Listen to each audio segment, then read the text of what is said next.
మీ business ఏదైనా మీ ఊర్లో promotion చేయాలంటే అది సుమన్ టీవీతోనే సాధ్యం. ఇప్పుడే సంప్రదించండి. సోదరులు కందికుంట వెంకటప్రసాద్ గారు, మిత్రులు మాజీ శాసనసభ్యులు ఎంఎస్ పార్థసారథి గారు, జనసేన భైరవ్ ప్రసాద్ గారు, మున్సిపల్ చైర్మన్ గారు, వాల్మీకి స్కూల్ పవన్ గారు, వహీద్ గారు, అదేవిధంగా చాలామంది ఉన్నారు.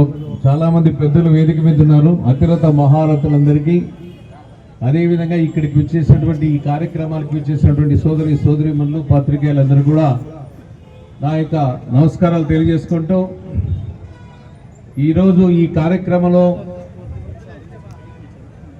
ముఖ్యంగా జిఎస్టీ, అదేవిధంగా ఆటో సేవ అనేటువంటి కార్యక్రమాలు రెండు కూడా ఈరోజు ఈ కార్యక్రమాలు నిర్వహించడం జరిగింది. జిఎస్టీ గురించి చాలామంది చాలా విషయాలు చెప్పారు. చాలా సంతోషం. జిఎస్టీ వల్ల 2 స్లాబులు, గతంలో 4 స్లాబులు ఉంటే ఇప్పుడు 2 స్లాబులు వచ్చాయి. ఈ 2 స్లాబుల వల్ల చాలామందికి వెహికల్స్ ఏమైనా కానీ కొనాలంటే, వస్తువులు ఏమైనా కొనాలంటే దాదాపుగా చాలా వరకు తగ్గుతాయి. అవి కొనుక్కోడానికి అవకాశం వచ్చింది. అవి కొనుగోలు శక్తి పెరిగేదానికి అవకాశం వచ్చింది. అదేవిధంగా ఇది ప్రభుత్వాలకు కూడా మంచి జరుగుతాయి, డబ్బులు కూడా వస్తాయని సందర్భంగా తెలియజేస్తా ఉన్నాం. కాబట్టి ప్రతి ఒక్కరు కూడా ఆలోచన చేయాలా.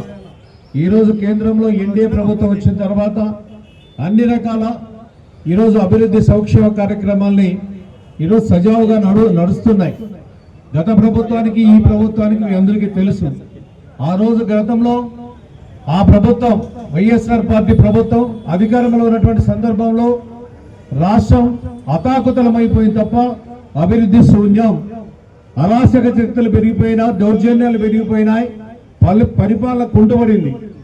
ప్రతి ఒక్కరు కూడా యోగించుకునే పరిస్థితి వచ్చింది. కాబట్టే ఈరోజు ఆ పార్టీకి 11 సీట్లు వచ్చాయి.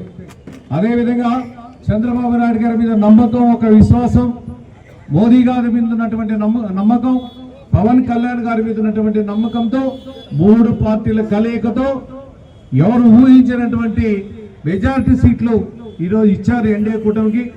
అదే నమ్మకంతోనే ఈ ఎన్డీఏ కూటమి ప్రజలకి చేరువుగా ప్రభుత్వాలు తీసుకొని వచ్చి అందరి బాగోగులు కూడా చేయడం జరుగుతుందని ఈ సందర్భంగా తెలియజేస్తా ఉన్నా. ప్రతి ఒక్కరు ఆలోచన చేయాలా. ఎన్డీఏ కూటమి వచ్చిన తర్వాత మన రాష్ట్రంలో సూపర్ 6 అనేటువంటి అంశాలన్నీ కూడా 1 by 1 టేకప్ చేయడం జరిగింది. మీ అందరికీ తెలుసు, కష్టాలున్నాయి, ఆర్థిక ఇబ్బందులు ఉన్నాయి. అయినా ఒక అవగాహనతో, ఆలోచనతో ఈరోజు చంద్రబాబు నాయుడు గారు ఈ ప్రభుత్వాన్ని ముందుకు తీసుకెళ్లడం జరుగుతూ ఉంది. ఇప్పుడే చెప్పారు, మహిళల కోసం ఉచిత బస్సు ఇవ్వడం ద్వారా ఆటో డ్రైవర్లకు చాలా ఇబ్బందికరమైనటువంటి పరిస్థితి రావచ్చు అనేటువంటి ఉద్దేశంతోనే ఈరోజు ఆటో డ్రైవర్ సేవ అనేటువంటి కార్యక్రమం ఇచ్చి ఒక్కొక్కరికి 15,000 రూపాయల చొప్పున ఈరోజు ఇవ్వడం జరుగుతూ ఉంది. మన సత్యసాయి జిల్లాలో కూడా 5,720 మందికి లబ్ధిదారులు, ఆటో వాళ్ళకి దాదాపుగా 8 కోట్ల రూపాయలు కూడా ఇవ్వడం జరుగుతూ ఉంది. అదేవిధంగా ఇక్కడ కూడా ముఖ్యంగా కదిరిపట్టణంలో కూడా చూసినట్లయితే దాదాపుగా 1,400 మంది ఆటో డ్రైవర్స్ ఉన్నారు. వాళ్ళకు కూడా 2,15,000 రూపాయలు కూడా వాళ్ళందరూ కూడా ఈరోజు ఇప్పుడే చూశారు.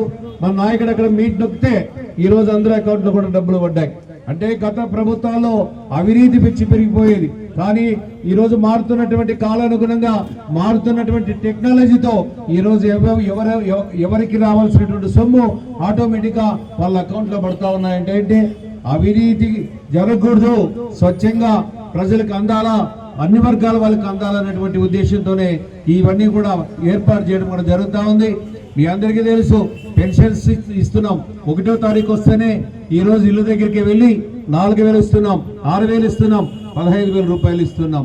అదేవిధంగా మొన్ననే అన్నదాత సుఖీభా దాదాపుగా 2 సార్లు ఇచ్చాం. దాదాపుగా ఇంకా ఫైనల్ గా కూడా ఇస్తాం. ప్రతి రైతుకు కూడా ప్రతి సంవత్సరం కూడా 20,000 రూపాయలు ఇస్తామని చెప్పాం.